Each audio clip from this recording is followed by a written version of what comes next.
నోరు మోస్తున్నా నువ్వే కదా నోరు మీమందే నోరు మూసుకోమన్నా మా ముగ్గురు నోరు మూసుకున్నావా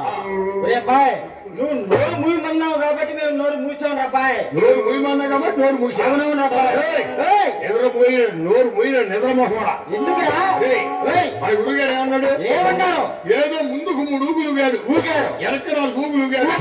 పక్కన పాదనైనా మూతన్నాను రాగన్నాయన పేదన అన్నాడు వెనకే అవునవును అదే మీకు చెప్పేది ఏంటి అరే బాయ్ వినేది ఏంటి అబ్బాయి బాయ్ మన గురువు గారు ముందుగా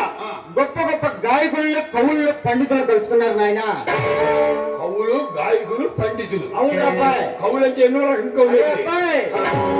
కవుల్లో నీకు రకాలు తెలియదు అబ్బాయి నీకు నాకు పెద్ద తెలీదు ఆ నాకు 3 రకాలు తెలుసు ఏమి తెలుసురా నీకు 3 రకాల వాళ్ళు ఏదో ఉంటే ఒకటి చెప్పురా మంచి కోసం ఒకటి చెప్పురా అబ్బాయి నాకు తెలిసిన కవుల్లో 3